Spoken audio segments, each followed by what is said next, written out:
Bismillahirrahmanirrahim.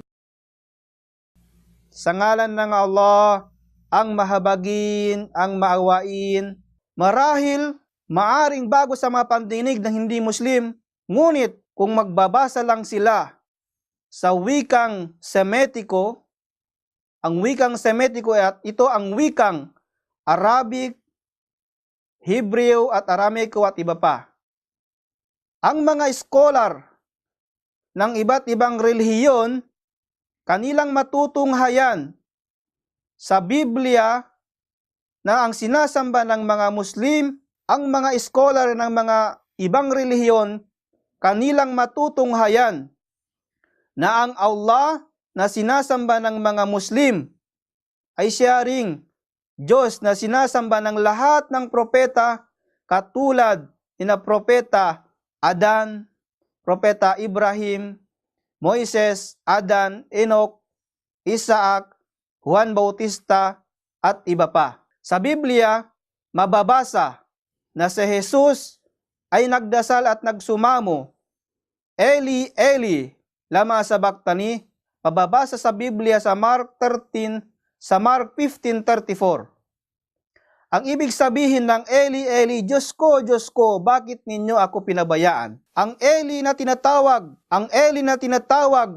at nagdarasal at dinadasal at kinikilala ni Jesus sa kanyang Biblia ay katumbas sa wikang Arabic na ilahi, ibig sabihin, aking Diyos.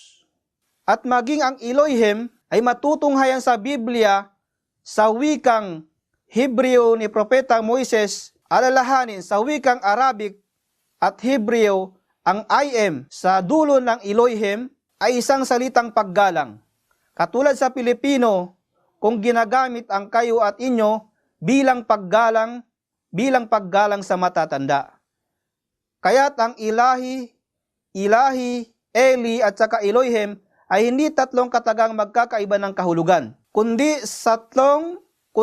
tatlong Semitikong wikang tumutukoy sa isang Arabic na salita,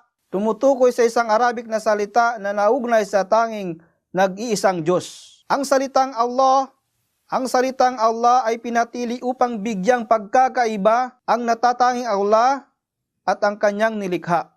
Ang Allah ay hindi nasasangkot at hindi nababahiran ng anumang katangian na naangkop sa kanyang mga nilikha. Halimbawa, ang kasarian, ito ay binigyan pagkakaiba ang lalaki at babae.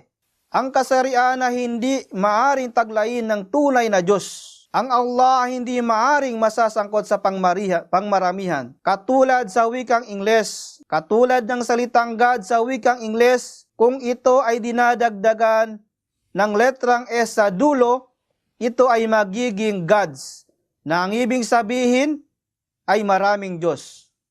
O di kaya ay des, na nagiging goddess, na ang ibig sabihin ay Diyos na babae. Ang salitang Allah ay nagsasaad ng kaluhalhatian, ng kadakilaan at karangalan. Ito ay banal na katawagan na hindi maaring tawagin ng iba pa, ng anumang dahilan,